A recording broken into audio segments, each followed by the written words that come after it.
This is brought to you by horror, the first time America's paranoia infected the world. Every generation, the media is blamed for the unruly behaviour of the young. In the 80s, it was heavy metal. During the 90s, it was rap and computer games. Well, there was once a time when comic books were seen as the greatest danger to the youth of the world, and the American government decided it needed to do something about it. The Senate hearings into juvenile delinquency would not only change the comic industry forever, it inspired an age of true horror across the globe, allowing government-sanctioned witch hunts ruled by men like Joseph McCarthy to destroy the lives of everyday people as they looked for hidden perils in a seemingly dangerous world. And this all began with the war against comic books. With a cast that includes Alfred Hitchcock, Orson Welles, Joseph McCarthy, America's first serial killer, Albert Fish, Stan the Man Lee, and many others, Horror, the first time America's paranoia infected the world, is a tale based on the true stories of those affected by these strange times, and it's available at Marcosi Publishing and on Amazon. In 1939, a struggling Sydney aquarium was looking for something big to bring the crowds through the door. And what they got would create one of the great murder mysteries in Australia. But before we get to that, the world went a little nuts in the mid-20th century. The Second World War had just ended, and a new Cold War between East and West was spreading. This created a certain amount of paranoia, and especially created a new social phenomena, juvenile crime, which in turn created a new term, teenagers. In my novel Horror, I investigate many of the crimes supposedly committed by children during the 1940s and 50s, and how many at the time were claiming it was the influence of comic books that was the root of all this new evil. Normally, this is a story told in America, but in truth, this was a growing issue all over the world, including Australia. Crime was a serious issue after the war, a fact highlighted by crime writer Vince Kelly in 1945.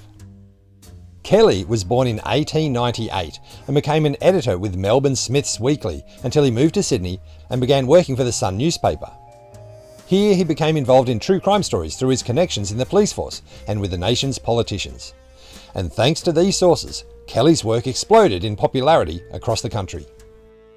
In fact, when Kelly died in 1976, numerous high-ranking police officers and politicians released statements about the nation's loss of such an important journalist. His funeral cortege even received a police escort, something very unusual for a civilian. Evidence of his importance is the Vince Gatton Kelly Memorial Trophy, an award given to two graduates of courses conducted at the Police Academy, one for the Senior Police course and the other for the Sergeant's course. Each winner is selected for attainments in self-expression and communication, something Kelly was clearly good at. In 1945, Kelly wrote an article about the rising crime wave many Western nations seemed to be facing at the end of the Second World War, especially the rise of juvenile crime. What's remarkable about this article, and something I'm surprised nobody has picked up on, is that the co-author was none other than J. Edgar Hoover, the head of the FBI. In Are We Facing a Post-War Wave of Crime?, Kelly began by noting the crime wave that struck at the end of the Great War, when thousands of highly trained and motivated men returned home to a coming Great Depression and seemed willing to, quote, live recklessly just over the borderline of crime for a period before they settled down. But this was nothing compared to what they thought was going to happen after World War II. New South Wales Police Commissioner Mackay was calling for an immediate recruitment drive at the time to increase his police force by hundreds of men. Mackay noted, "You can't make a trained policeman of a recruit in a hurry. We shall need men trained to the finest finish in dealing with the crime wave that is going to follow the end of this war." The policeman then listed the reasons why. 1. An Allied Army's highly paid troops left in circulation large sums of money, much of which has got into the hands of racketeers. 2. An enormous number of automatic pistols, revolvers, submachine guns, and bombs have been hoarded especially for violent crime. 3. Many men will return to life unsettled and discontented. Even Hoover said, "Killing is the Army's business, and it has taught young men to become experts in it." The New South Wales Police Chief expected this first flood of criminals to come from young men naturally inclined to criminal ways. Basically, the fear was that trained killers practiced in a life of high risk for high reward were going to be motivated to continue this lifestyle and already had a low callous regard for life. Kelly would also follow up, noting that following them will come the youth who just missed the military call-up because of their age. And these youthful gangsters, already toughened by juvenile delinquency and a natural lust for the feel of lethal weapons. It was all sounding very dim and dark in 1945. However, Hoover went on to say, "I write as an American facing a potential American tragedy, but believe me, Australia's rehabilitation problems are very similar to ours. Only the other day, an acquaintance said to me, 'Isn't it awful, soldiers holding up people, robbing banks, breaking into homes, and all these black market scandals in Europe? Our own men hijacking gasoline needed at the front. I think it would keep you FBI people lying awake at nights, worrying about what's going to happen when all these soldiers are let loose on the country after the war.' But let's get things in perspective. Of course, when soldiers go berserk, they usually make news. Last November, an army flyer named Robert Q. Caslow made headlines all over the country when he escaped from the guardhouse at Craig Field, stole a training plane, and flew away. Near New Orleans, he parachuted to the ground, letting the plane crash. He is now serving a long term in prison for theft of the aeroplane, in addition to terms for forgery, larceny, assault, intent to murder, and desertion.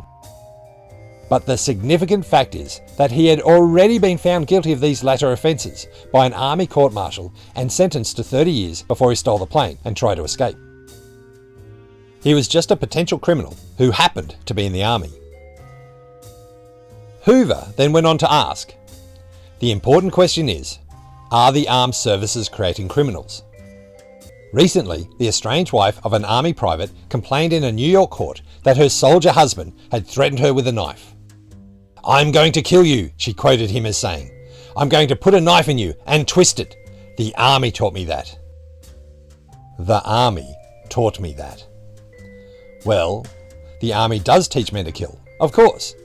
It teaches them not only how to twist a knife, but how to deal out death with rifles, machine guns, grenades, and even their naked hands. Killing is the business of the army, and several million of our young men have become experts at it. So in my book Horror, we look at this exact line of reasoning, except in relation to the argument that horror and crime comics were training kids to become criminals and murderers. It's also interesting to note Hoover then gives a perfectly reasonable argument that was also used in defense of these comic books at the time. FBI men are experts too. We have to be, just as the army must be. In fact, the FBI have joined in developing the techniques used in commando fighting. But no FBI man has ever been arrested for a crime of violence. Think of it for a moment in terms of your own man in the service, that son or brother, or the boy from next door. Do you think he likes killing? You know, of course, that he hates it inside his heart. He does it because this is war, and war is self-preservation. He does it so he can come home and live in the kind of society in which the need of killing and the fear of it will be no more. It is downright slander to talk of him as a menace. He has been taught the art of killing, yes, but he has also been taught discipline and patriotism. He is going to come out of the service a better, deeper citizen than when he went in. The more violence he sees, the more he values an orderly society. Those other men are the exceptions. They would have been criminals under any other circumstances, and probably more active ones because of greater opportunity. Those who become criminals after they are in uniform get prompt and drastic punishment from the military authorities. Although I have no satisfactory statistics, I know that the number of cases in proportion to the whole number of men and women in the armed services has been remarkably small. Even the hundreds of arrests in France in the black market scandal, disturbing as they are few, considering that our forces there number in the millions. And as I put out in my book, there we have the exact argument for comics during the late 40s and 50s.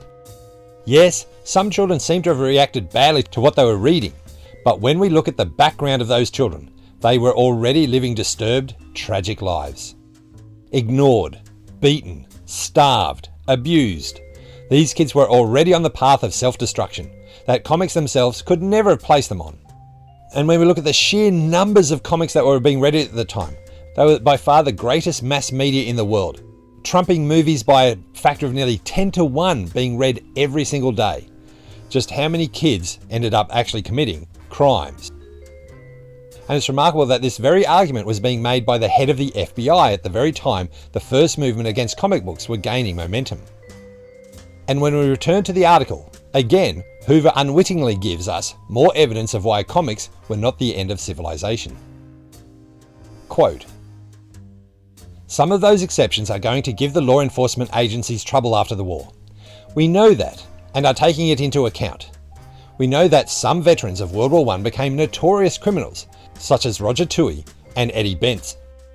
Yet the majority of the well-known criminals of the 20s were not veterans, but men who got started in crime during the war as juvenile delinquents, here on the home front. John Dillinger, a teenage youth at the time of the war, had gone from the farm to Indianapolis and was getting accustomed to big money and tawdry thrills.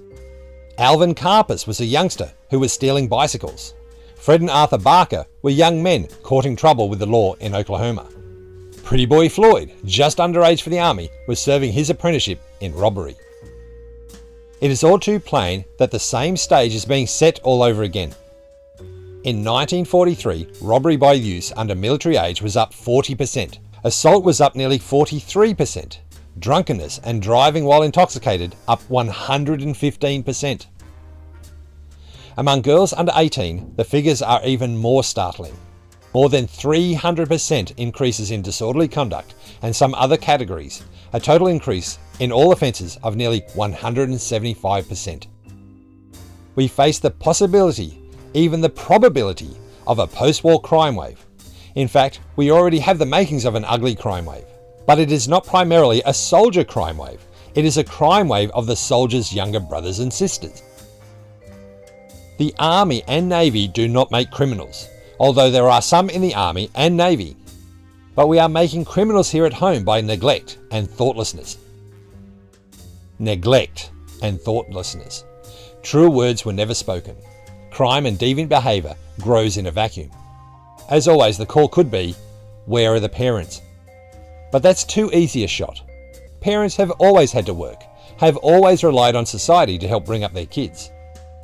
What I would argue is that the missing older brothers and sisters, the men and women who made up the soldiers and nurses in the services, were the missing babysitters and teachers for a generation that grew up unsupervised. This is a remarkable lost piece of world history when a crime writer and a crime fighter tried to settle the fears of their nations for a seemingly wave of unstoppable terror brought on by an outside influence. Certainly, they were talking about the effects of the war, but the entire conversation was exactly the same as the one being had across the West by parents, politicians, teachers, and the clergy about how comic books were influencing kids and creating a new breed of supercriminals and mindless murderers.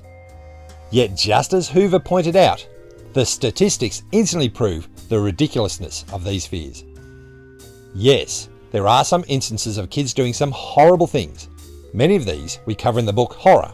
But just as clearly, these were committed by disturbed children, or as we prove in the book, were often never committed by those convicted of the crime in the first place. Murders, rapes, crime. The newspapers were once full of stories about these acts being committed by children under the evil influence of comics. And yet when we go through them case by case, many of these children proved to be either innocent of the crime or they were committed by some of the most disturbed, broken children the world has ever produced. Well, that's it for part 1. I'll admit this story began with what occurred in part 2, and it wasn't until the very end of my research that I discovered this article between Kelly and Hoover, and everything changed. I could no longer just leave this as a passing sentence in a story about a shark and a bizarre Australian crime that led to the discovery and an unrecognised serial killer. And if that last sentence doesn't get you watching part 2, I guess nothing will. So I'll leave a link below so you can see the original of this amazing article between an Australian author and the head of the American FBI. And I hope you'll hang around for part 2. Horror, the first time America's paranoia infected the world, is available at Marcosi Publishing and on Amazon. The songs Signs to Nowhere and Tonight at 8 were by Shane Ivers and can be found at www.silvermansound.com, and follow the links below to go to this website.